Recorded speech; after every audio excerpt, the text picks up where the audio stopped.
The modern world has made life pretty easy for most of us. When's the last time you had to worry about a bear eating you or dying of dehydration in the desert?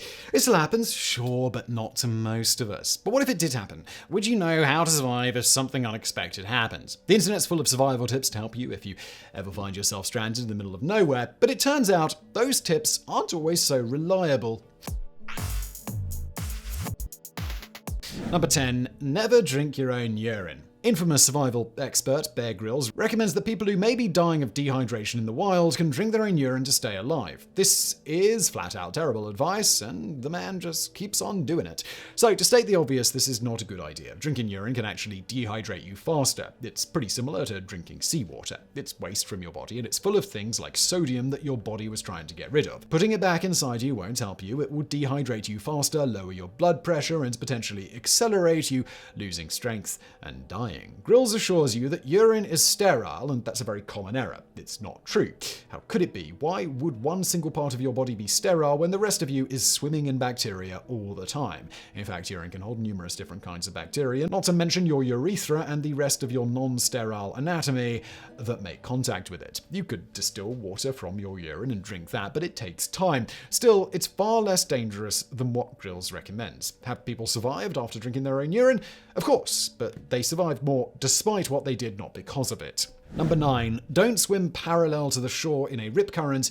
You may float back faster. The sea is a dangerous place, what with all the deadly animals and crashing waves and so on. Dangerous rip currents can appear suddenly near beaches and pull you out to sea, making you feel like the water itself is trying to steal you away and drown you. Many survival sites recommend that you swim parallel to the shore if you find yourself in a rip current. There are signs on the beach where rip currents are commonplace that advise you to do that, but it's not always a good idea. Rips can form almost anywhere. The current is narrow and very strong, flowing back out to sea. A swimmer is typically no match for the force which can drag you a good distance away from the shore. Swimming against it has never been advised, so people began to think that the parallel plan was a good way. Just sidestep the current, and it sounds like it would work. Right? Rip current expert Jamie McMahon believed parallel swimming was the best course of action and used to swim in rip currents for safety videos just to prove it. Problem is, he noticed it was easier in one direction rather than the other. McMahon spent years studying rips and noticed over 80% of them travel in a circular pattern. If you relax and don't fight the current at all, it will pull you out to sea, turn you around, and then send you back again. He says it takes around 3 minutes, which might feel like forever if you're being swept out to sea, but if you can stay calm, you can ride the current right back to shore in these cases. His research also showed that swimming parallel is potentially as deadly. If the current is a circle, you have a 50-50% chance of swimming against the current when you go parallel. He says just floating may not work every time. It's worth trying at first to see if it works before trying to swim parallel. It's worth noting that many organizations do not support this viewpoint, including the US Life-Saving Association.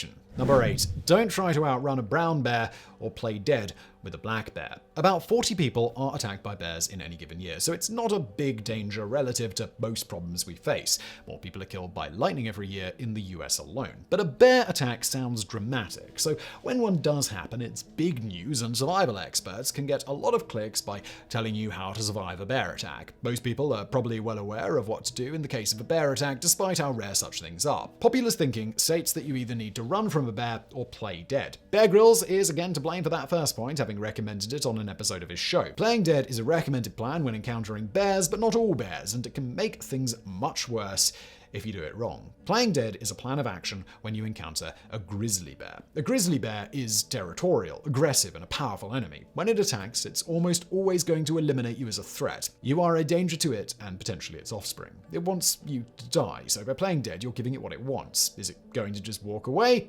Well, no.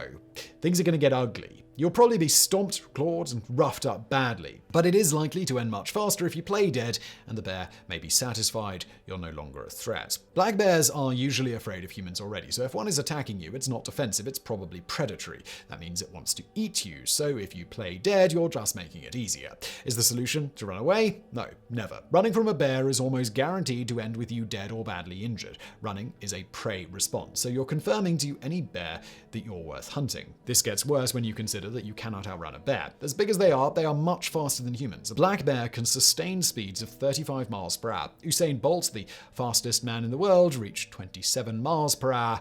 so you won't make it. For what it's worth, you should move slowly away from a stationary black bear if possible. Stand tall and look big. Use sticks as weapons and fight back if it attacks you, swinging for the bear's face. They're usually easily intimidated, and this will make them back off. Number 7. Never throw your pack at a bear. Once again, Bear Grylls is trying to get everyone who encounters a bear killed. In one video, he recounts what happened to a hiker and recommended it like it's advice for you to follow. The advice?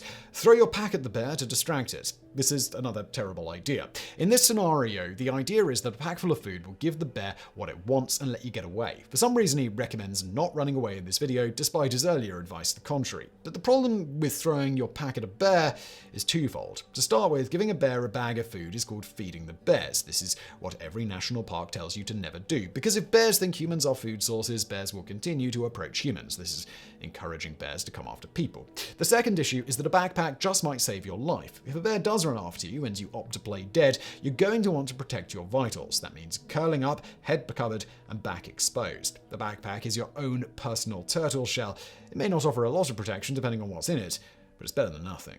Number 6. Do not zigzag to escape an alligator. If you thought bear attacks were uncommon, get ready for alligators, which go after about 3 people per year. Basically, it's a non-issue for almost everybody in the world, but nevertheless, the internet will tell you how to avoid an attack that is probably never going to happen. So, how do most people tell you to do it? Run in a zigzag. So where did this theory come from? It's hard to say, but it's very widespread. Seems to be one of those things that everyone in Florida just knows, but it's not true. In fact, worse, it's dangerous. Alligators are by no means speed demons on land. However, in a short burst, an alligator can get up to 35 miles an hour. That's as fast as a bear, and again, if you recall, people are not as fast as bears. Or it seems gators. They can't sustain that speed for long, but they may not have to either, especially if you're running in a zigzag for some reason. Zigzag running only makes you slower. It makes you stay in the alligator's territory longer than you need to, and it gives them more chances to catch you with their oddly fast little legs. Run straight and fast if you want to get away. If one does catch you, then do whatever you have to fight back. Experts recommend fighting like your life depends on it, since it does, and you should attack their snout rather than try to pry their mouths open. Number 5. Never salt a leech. Leeches are some of the most off-putting creatures in the world. The little creeps latch onto your body and suck your blood until they're bloated with it. They can consume 10 times their own weight. Get a dozen of them on you and it's a pure nightmare.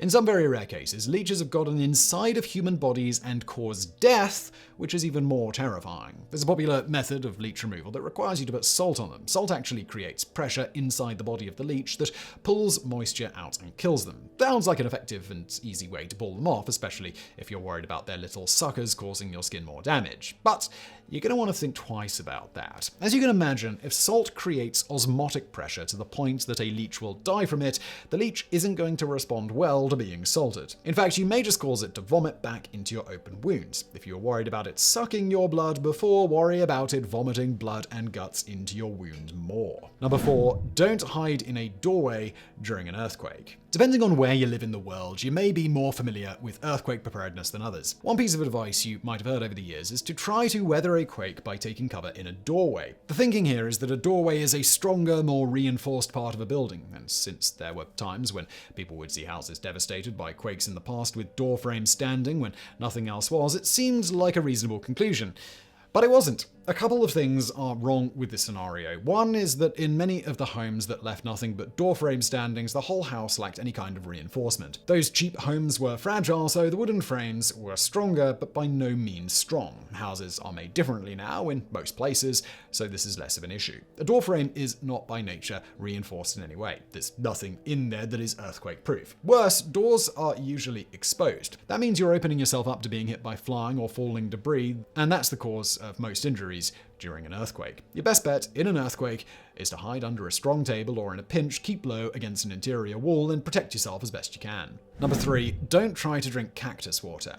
Here's one that everyone seems to know. If you're ever stranded in a desert, you can cut open a cactus and find drinkable water inside. You can see this in several Western movies and even cartoons like Avatar: The Last Airbender, as well as the Book of Boba Fett. So, should you take survival advice from Boba Fett? Not really, but it reinforces this belief that people already have that this is a real thing, and it's a dangerous belief. Some cacti, particularly the barrel cactus, have liquid inside of them, so this isn't a myth that the liquid exists, but drinking it can make a bad situation worse. worse. This isn't pure water, then it's full of acidic compounds and alkaloids from the cactus.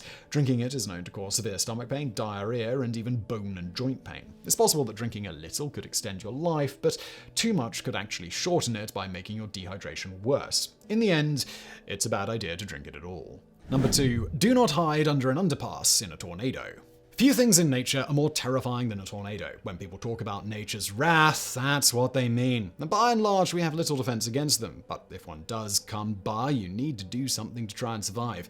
For many people outdoors, the long-standing advice has been to hide under an overpass. The concrete structures survive tornadoes, so it seems like they might be a reasonable hiding spot. The space under an overpass can actually increase wind speeds when a tornado reaches it, and this can make any debris being carried by the storm even more deadly. There's nothing to hold on to under an overpass either, so those strong winds may just as easily pick you up and throw you out. Basically, everything that's dangerous about a tornado becomes more dangerous under an overpass. Your best bet is to find indoor underground shelter. If you are outdoors and have nowhere to shelter, it's recommended that you try to get into a low-lying ditch and protect your head. Not the best place to be, but it's still better than an underpass. Number 1. Don't try to punch a shark because you probably can't. We've seen what not to do with bears and other alligators, so there's clearly only one animal menace that's not really a menace left, and that's sharks. In 2020, there were 57 unprovoked shark attacks in the whole world. So once again, this is not really a serious concern for most of us, but it could be a concern. So what do you do? One popular story that gets a lot of play is that in the event a shark makes a run at you, pop it one in the nose. Sharks sense prey with the organs in their nose, and the thinking is that punching a shark on the snout will deter it from attacking. Sounds plausible, and what do you got to lose? Well, beside your hand. Here's the most thing people don't think about when they hear this advice. How do you take a swing underwater? Have you ever tried to punch underwater? It's not easy, and it's not powerful. Whatever you could muster would barely faze a shark, which would be attacking you with far greater speed. And this can't be stressed enough. You're putting your hand directly in line with a very large mouth. If you do find yourself in the clutches of a shark, aim for the eyes instead. Why? Because nothing in the world likes to be poked in the eye. Sharks like to attack from behind, and they like things that remind them of tasty prey. You can help counter this by not panicking. Don't splash around the way a delicious seal might, and maintain eye contact if you can. Keep it in sight and move as it moves, slowly and calmly. Poke the eyes or attack the gills if it comes in for a bite.